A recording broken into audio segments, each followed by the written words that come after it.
तो welcome back to seven figures club. और अब मैं बात करूंगा आपसे process required for fundamental analysis. तो इसमें आपको प्रोसेस कौन सी लगेगी, क्या क्या हमारा दिमाग लगेगा और कैसे कैसे हमें इसको यूज़ करना है। तो देखो भाई, सीधी सी बात है, बहुत सिंपल सी। सबसे पहले हम फंडामेंटल एनालिसिस करने के लिए न्यूज़ देखते हैं। न्यूज़ बता दी मैंने आपको, न्यूज़ देखनी होती है। न्यूज़ और इवेंट्स कि किस देश में क्या हो गया, कौन जिंदा है कौन मर गया, किसने लड़ाई कर दी, किसने दिवाली कर दी। तो ये सब हमें पता होना चाहिए कि रशिया ने यूक्रेन पे दिवाली कर दी। दिवाली कर दी means you know very well, बजा दिया रख के। समझ लो ना, डबल मीनिंग कोई नहीं लेगा, डबल मीनिंग जिसने लिया समझ लेना फिर। तो देखो, न्यूज़ इवेंट्स में हम सिंपल मैं आपको बताऊंगा कि न्यूज़ इवेंट्स आपका काम कैसे करते हैं, हमें कैसे करना है, क्या इसका प्रोसेस है कोई। हाँ है भाई, पूरा एसओपी है। एसओपी मीन्स मुझे मीनिंग नहीं आता ना, मुझे जानना है, ठीक है। प्रोसीजर होता है, मतलब किसी चीज़ को ऑर्गेनाइज वे में कैसे करना है। तो देखो, सबसे पहले हमें सिंपल सी बात करनी है। जैसे अगर तुम्हें जानना है तो स्टैंडर्ड ऑपरेटिंग प्रोसीजर कहते हैं उसे, ठीक है। तो हमें सबसे पहले पहला जो हमारा स्टेप रहेगा, स्टेप वन। स्टेप वन में हम जाएंगे, इंडेक्स सेलेक्ट करेंगे। इंडेक्स सेलेक्ट कर लिया कि हमें किस इंडेक्स में, पहली बात, किस इंडेक्स में हम डील कर रहे हैं। मुझे डील करना किस में, निफ्टी में करना है, बैंक निफ्टी में। ये चीज़ पता कैसे चलेगी, देखो, निफ्टी, बैंक निफ्टी बहुत ज़्यादा वॉलेटाइल होता है। बैंक निफ्टी वॉलेटाइल ज़्यादा होता है एज कम्पेयर टू निफ्टी। कम पॉइंट्स होते हैं, छोटे पॉइंट्स होते हैं। बैंक निफ्टी में एक पॉइंट की वैल्यू होती है 15 रुपये, ठीक है। बट निफ्टी में एक पॉइंट की वैल्यू होती है 50 रुपये स्टिल। तो मीन्स निफ्टी में अगर एक पॉइंट भी मूव कर गया तो 50 रुपये जेब में, है ना। बैंक निफ्टी में अगर वही करीब तुम्हारे 30 पॉइंट मूव करेंगे तब जाके बराबर बात आएगी, तब भी नहीं आएगी, 5 पॉइंट का कम रह जाएगा तब भी। 30 नहीं, सॉरी, तीन। 3 पॉइंट मूव करेंगे तब वो बात आ पाएगी। उसके बाद जबकि निफ्टी में, तो bank Nifty is 3 times lesser, 3x less than Nifty. तो बैंक निफ्टी को आप लाइट वेट मान लो, ये एक लाइट वेट फेदर जैसा है जो जल्दी जल्दी ऊपर नीचे जाता है। निफ्टी को मान लो एक वेटेड फेदर जैसा है, भारी, थोड़ा भारी है वो, उसे नीचे ले जाना भी मुश्किल काम है, ऊपर ले जाना भी मुश्किल काम है। उठाना जैसे वेट होता है ना, वेट की तरह मान लो इनके जो पॉइंट की वैल्यू है, ठीक है। अब इसका सिलेक्शन कर लिया, अब आप जाओगे इस इनकी टॉप कंपनीज में, top stake holders. Stake means share holders. ये कोई आदमी नहीं है, देखो। अगर आप निफ्टी 50 देखोगे तो निफ्टी 50 में आपकी टॉप 50 कंपनीज रहती हैं।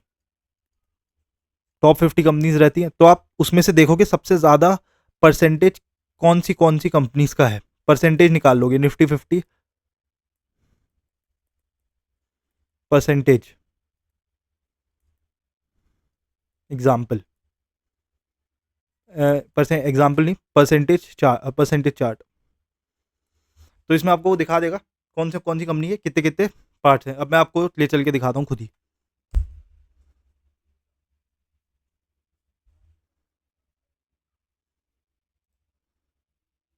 ठीक है। यहाँ पे मैं गूगल पे मैंने लिखा,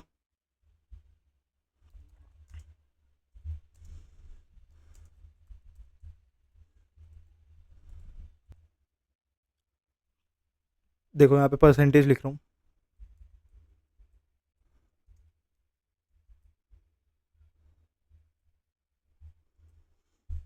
सिर्फ आपने परसेंटेज लिख लिया, उसमें भी आपको पता चल जाएगा।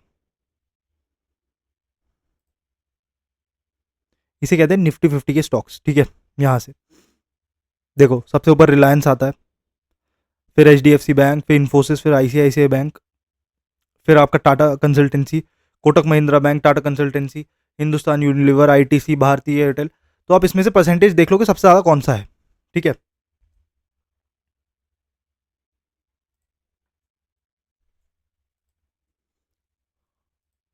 तो परसेंटेज आपने देख ली, परसेंटेज देखने के बाद आपको पता चल जाएगा कि भाई मैक्सिमम कौन सा स्टेक, देखो, जिसकी परसेंटेज ज़्यादा होगी ना उसका मूवमेंट ज़्यादा वेराई करेगा। जैसे रिलायंस है, वो नियरली 11% का शायद से होल्डर है निफ्टी में, निफ्टी 50 में। तो अगर ये ज़रा सा भी मूव करे, काफ़ी बड़ा स्टेक है वैसे ये, क्योंकि 50 कंपनीज़ में अगर आप डिवाइड करते हो तो 5% पर कंपनी पड़ता है। 100 डिवाइडेड बाय 50 कितना होगा? 2। तो मतलब सॉरी, अगर आप 50 कंपनीज़ को लगाते हो 100% में से, तो 2% का स्टेक एक कंपनी का बनता है। बट यहाँ पे 11% है, यानी कि रिलायंस की जो वैल्यू है वो 5%, सॉरी 5 टाइम्स नॉर्मल एवरेज के है,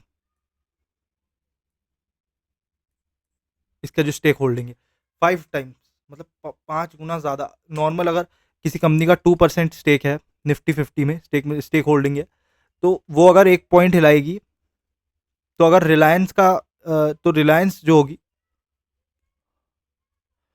वो 5 पॉइंट हिला देगी ऊपर नीचे अपने मूवमेंट से। रिलायंस का चार्ट अगर ऊपर जाएगा 1 पॉइंट, मतलब 1 पॉइंट गया, तो निफ्टी 50 के 5 पॉइंट हिला देगी।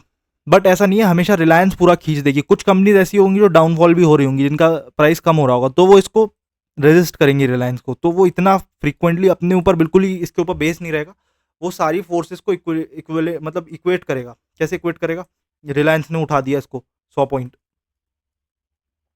ठीक है, निफ्टी 50 को।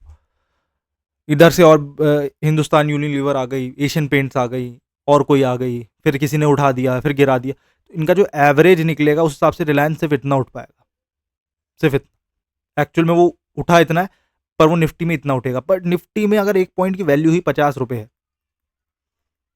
ठीक है, और वो 50 पॉइंट उसने खींच दिया ऐसे, आपने एक लॉट ले रखा था 2500 रुपये हाथ में सीधे, तो इसका बेसिक आप समझ लो ना पीछे का, कि कैसे काम कैसे कर रहा है।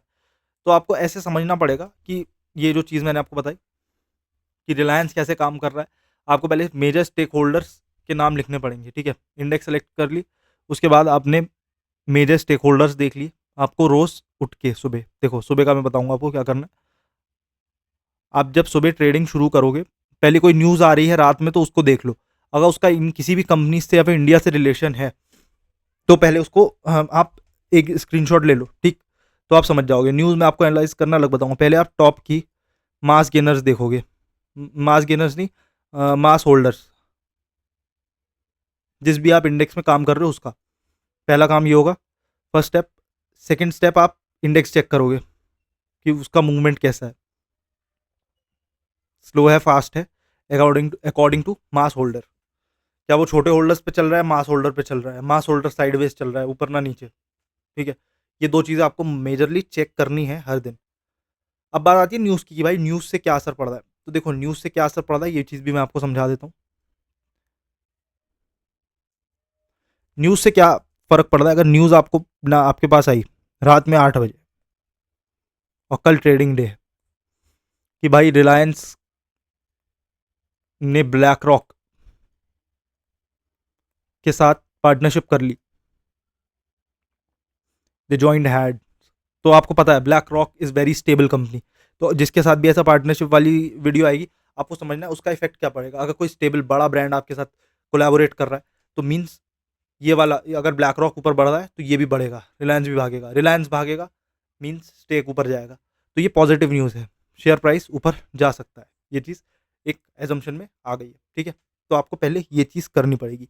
न्यूज़ देखी, उसी समय उससे एज्यूम कर लिया, उसका स्क्रीनशॉट लेके रख लिया, ठीक है। अब आप अगले दिन देखोगे भाग गया, वो इसी वजह से भागा था।